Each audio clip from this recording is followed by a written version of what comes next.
We are now going to study carefully the matter of matrix multiplication. We'll talk only about multiplication of square matrices, although the best way to do multiplication of matrices of any rectangular shape follows the pattern we'll discuss and makes a good exercise to test your understanding. We'll first apply the theory we developed to give the best matrix multiplication algorithm that uses a single MapReduce job. However, we'll go beyond this theory to explore an algorithm for using a sequence of two MapReduce jobs to multiply matrices. And this algorithm, although more complicated, turns out to be superior to the one-job method whenever communication is the significant cost. I would now like to talk about a very common problem, matrix multiplication, and how we best use MapReduce for this problem. I'm going to cover both upper bounds, the best algorithms, and lower bounds, a proof using the mapping schema idea that the family of algorithms I talk about is essentially the best possible. I'm going to talk only about the problem of multiplying square matrices, but the same ideas apply for the rectangular matrices as well, and even to an extent to the extreme case of matrix vector multiplication. I'll refer to the two matrices being multiplied as A and B, and their result as C.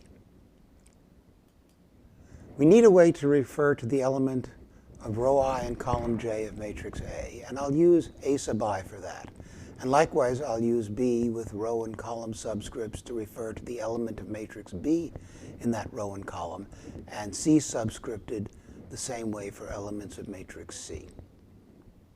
Here's the definition of matrix multiplication. Cik is the sum over all j from 1 to n of the product of Aij and Bjk. We actually discussed the relationship between inputs and outputs for matrix multiplication earlier as an example where an output requires lots of inputs. In particular, the inputs for the problem are the two n-squared elements Aij and Bjk, and the outputs are all the Ciks. And Cik depends on all the inputs Aij and Bjk for any j from 1 to n. That is, Cik depends on the two n inputs, those in rows I of A and column K of B. Here's a picture of how you compute Cik. The green point is computed from an entire row of A, that's the blue row, and an entire column of B, the yellow column. There is something special about how inputs relate to outputs for matrix multiplication. We can exploit it in the following way. If one reducer covers both outputs Cik and C, say Fg, then we can swap the rows of the two outputs and deduce that this reducer also covers Cig and Cfk. The reason is that in order to cover Cik, this reducer must have among its inputs the entire row I of A and then the entire column K of B. Likewise, since it covers Cfg, the reducer must have all the row F of A and column G of B. From row I and column G, it has all it needs to compute Cig, and from row F and column K, it has all it needs to compute Cfk. We can apply this reasoning to any outputs one reducer covers. If a reducer covers any output in row I of matrix C, and it also covers any output in column K of C, then it has what it needs to compute Cik. As a result, we can find for any reducer a set of rows and a set of columns of C, such that the reducer covers every output that is in the intersection of these rows and columns. Here's a suggestion of what one reducer might cover. It has these 4 rows of A as inputs, and it also has these 7 columns of B as inputs. And as a result, it can cover the 28 outputs indicated by the red dots. In order to get a lower bound on replication rate as a function of reducer size Q, we need an upper bound on the number of outputs that one reducer with Q inputs can cover. First of all, there's no point in providing a reducer with only part of a row or column, so we can assume that to maximize the number of covered outputs, we choose some number of rows of the first input matrix A and some number of columns of the second matrix B. If the total number of matrix elements input to a reducer is Q, then there can be only Q over N input rows or columns. It's an easy calculus application to prove that if the sum of rows and columns is fixed, we maximize the number of covered outputs by choosing an equal number of rows and columns. That is, we cover a square of the output matrix. So how many outputs can we cover? We choose any Q over 2n rows of the first matrix and any Q over 2n columns of the second matrix, and together they yield a square of side Q over 2n, or Q squared over 4n squared outputs. We use the upper bound on outputs to get a lower bound on the replication rate. We need to cover n squared outputs, since that is the number of elements of the result matrix. We just argued on the previous slide that if Q is the number of inputs a reducer is allowed to have, then each reducer covers at most Q squared over 4n outputs. Divide this by this, and you get 4n fourth over Q squared,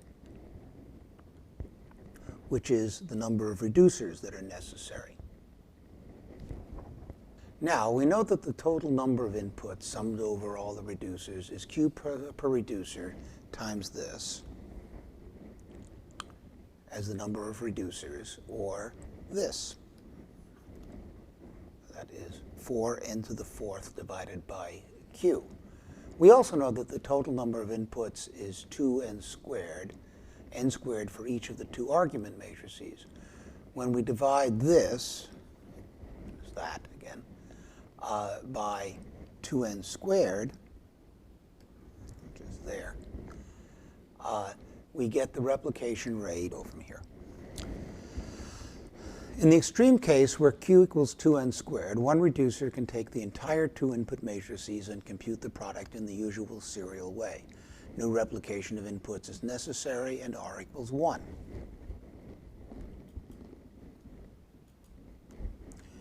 At the other extreme, we can use a separate reducer for each output. This reducer needs one row and one column. That is, Q equals 2n is the smallest possible Q for which the product can be computed as a single MapReduce job. Thus, every row of the first matrix must be sent to n reducers, one to match it against each of the n columns of the second matrix, and similarly for the columns of the second matrix. Each must be sent to n different reducers. Thus, the replication rate in this case is n. Each of these two examples matches the 2n squared over Q lower bound. There is, in fact, a MapReduce way of performing matrix multiplication using the minimum possible replication for any Q within the range 2n to 2n squared. We do have to assume Q divides 2n squared, however, in order for the bound to be exact. We divide the rows of the first argument matrix into G groups of n over G rows each, and we do the same with the columns of the second matrix. Then for each pair of groups, one from each matrix, we have a reducer that produces all the outputs that can be computed from these groups. That is, there are G squared pairs of groups, and Q is the number of elements in n over G rows and n over G columns. That is 2n squared over G. The replication rate is G, since each element must be sent to G reducers, one for each group that needs to be matched against the group of rows or columns. We solve for G in terms of Q.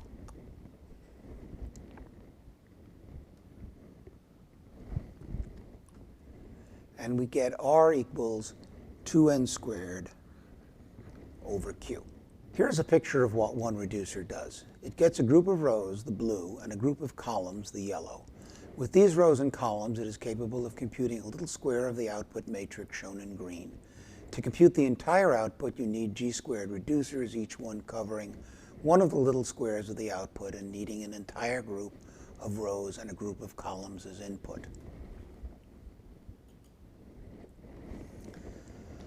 I now want to talk about a different approach to doing matrix multiplication by MapReduce. It turns out to be at least as good as the algorithm we just discussed as far as communication cost is concerned. But it uses not one MapReduce job, but two. That is, What we discussed so far, where we divide rows and columns into groups, is the best one-job way to multiply matrices. But if we use two MapReduce jobs in sequence, we can do better. For the first MapReduce job, we divide both input matrices into small rectangles. A reducer gets the elements in two of these rectangles, one from each input matrix. No reducer can produce any output completely, but it contributes to a square of outputs. The second job simply sums the contributions to each output from the various reducers of the first job, thereby producing the correct output elements.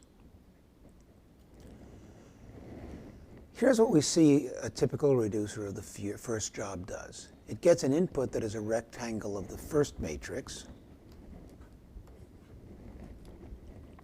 This rectangle is twice as high as it is wide. That turns out to be the way to minimize the total communication used by the two jobs together.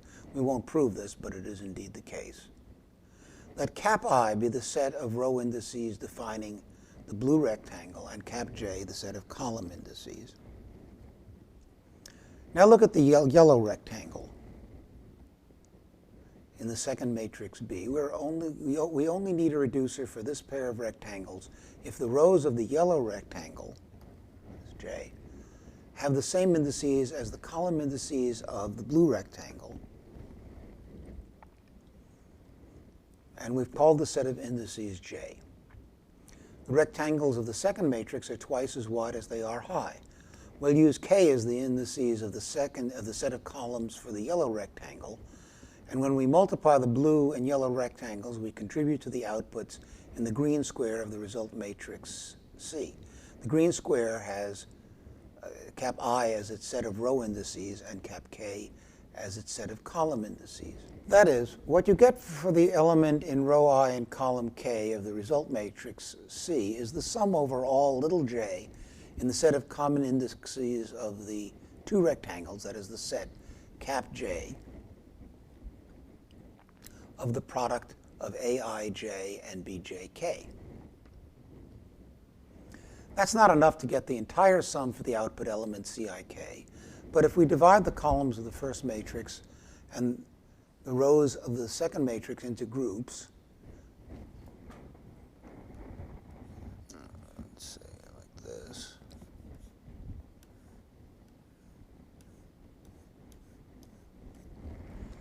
then there will be a lot of blue rectangles with the same set of rows I, sort of these.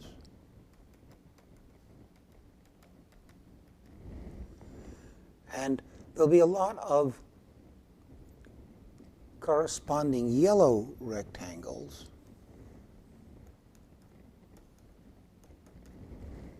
each blue rectangle pairs with the corresponding yellow rectangle, like this, that, and they each contribute to the same green rectangle.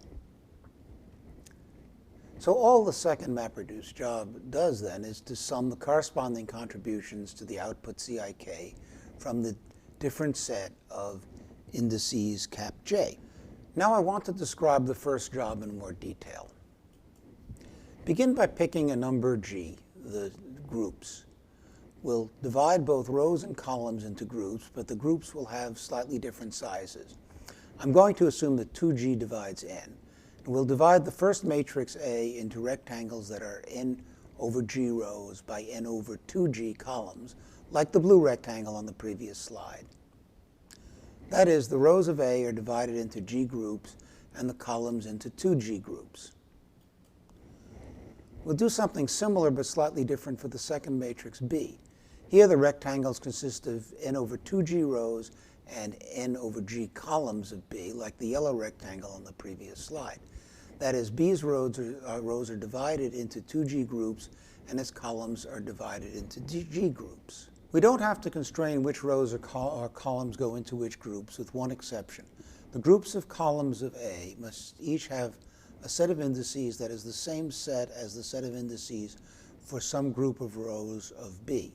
That condition will be satisfied if we do the obvious partitioning into groups, put the first n over 2g columns of A into the first group, the next n over 2g columns into the second group, and so on. Then do the same thing with the rows of B. I'll also assume we do the obvious partition for the rows of A and the columns of B, but there we do not. We use groups of size n over g rather than size n over 2g. We want a reducer for each pair of rectangles, one from A and one from B, as long as they share the same set of indices cap j for the columns of A and the rows of B. We need a name for the reducer, and I'll use ijk. You can think of I as either the set of rows of A involved in the first rectangle or as the name for that group of rows. And similarly, k is the set of columns of B involved in the second rectangle. And j is both the set of indices for the columns of the first rectangle and the set of rows for the second rectangle. Again, remember that the only time we have to multiply two rectangles is when they share the set of indices cap j. Other pairs of rectangles have no intersection between the columns of the first rows and the rows of the second, and therefore their elements are never multiplied together to get any output element.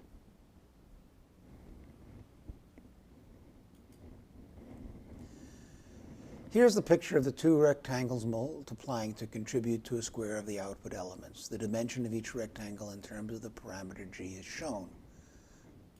It is important to remember that when we multiply the blue and yellow rectangles, we don't get the complete matrix product in the green area. We get a contribution to those output elements. And there are 2g different values of the set of indices cap j that can be paired with the same set I and the same set k. Each of these triples correspond to one reducer, and each of these reducers contributes to the output elements in the same green area. The function of the second MapReduce job, as we have said, is to sum these contributions to get the correct value for each output element.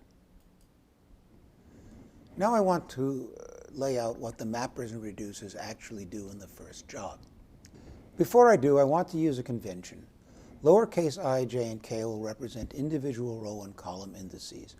Little I is a row of the first matrix A. Little j is both a column of A and a row of the second matrix B. And little k is a column of B. Then I want to use the corresponding capital letters to represent the groups into which these rows or columns fall. That is, group of rows capital I is always the group of A's rows to which the row little I belongs, and so on. The mappers will handle elements of both matrices A and B. Let's see what it does when given an element aij. First, it will generate G key value pairs. The keys will be capital I, J, K for any group capital K. But capital I and J are the particular groups into which row little I and column little j belong. The value will have enough information for the reducer to figure out what is going on. It needs to know A, that is, that this is an element of input matrix A rather than B. It needs to know I and J, and so it knows where this element fits into the matrix A, and it needs to know the value aij. For elements of B, the mapper does something very similar. It also generates G key value pairs, but now groups J and K are fixed, and only group I can vary over the G possible values for that group. And the value tells the reducer this is an element of B. It's located at position I and J, and that its value is bjk. The reducer for key ijk takes all the elements it has received and sorts them by the row little I of A and the column little k of B. That row-column pair gives us the output element to which the contribution is to be made. It then sums over all little j the product of aij times bjk. We'll call the result x sub ijk. Notice that I and k are row and column, respectively, while capital J is a group. And job 2 is really simple. The mappers take each xijk and turn it into one key value pair. The key is ik, and that is the index of the output element that xijk contributes to, and the value is xijk itself. And what do the reducers do? The reducer for I and k simply sums all the associated values. These are the contributions to the output element Cik. I want to talk about whether using one MapReduce job or two is likely to give better performance for matrix multiplication. The answer is a little bit of a surprise, at least it was to me. First of all, let's talk about computation time. We'll look at communication cost after that. I claim that the same arithmetic is done by either method. You need to multiply each aij with each bjk, and both methods do each of these multiplications exactly once. And you need to sum the n terms that give you each output element. Both methods do these sums once, although they group the terms in different orders. Now, there's a general bias against using more than one MapReduce job if one will do, because setting up a job requires some overhead. And also, one often has to wait for the last task associated with a job to finish, so having two jobs forces us to wait twice rather than once. However, as we shall see, the difference in communication cost can be so great that it strongly indicates for the two-job method. So I want to do the comparison of the communication cost using one or two MapReduce jobs. We already know what it is for one job as a function of the reducer size q. We deduced that the replication rate was 2n squared over q, and there are 2n squared inputs, so the total communication is the product of the replication rate and the number of inputs, or 4n to the fourth power divided by q. We need to analyze the two-job method. We'll do it in terms of the parameter g, the number of groups of rows of the first matrix. Later we'll relate g and q so we can get a comparable function for communication in terms of n, the matrix size, and q, the reducer size. Job 2 is easier to analyze. First, we'll assume that the mappers for the second job execute where their data is, so there is no communication of data between jobs. The communication cost of the second job is 2n squared times g. It is the product of three factors. N squared over g squared is the number of squares into which the result matrix is partitioned when g is the number of groups. And each square has g squared elements. And two g reducers contribute to each square. That explains where the 2n squared g comes from.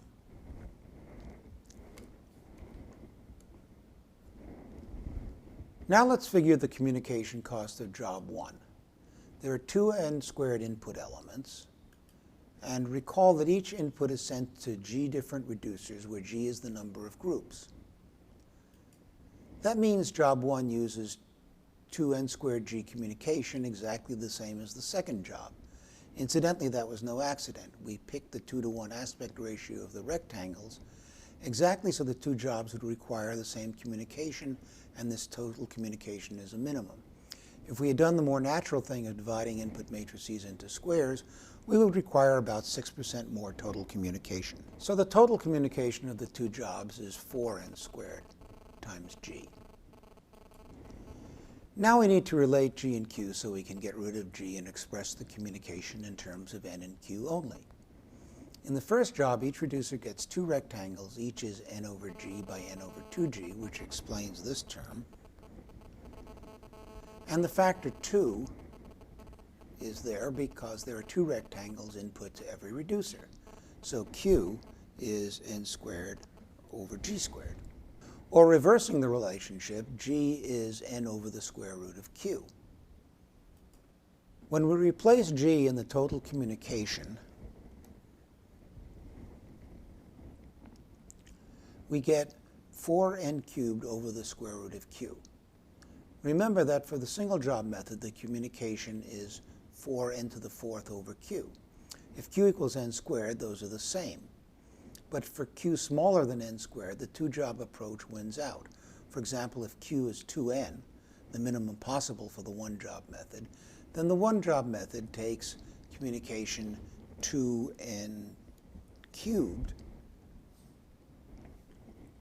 while using two jobs keeps the communication to 2 square roots of 2 n to the 5 halves.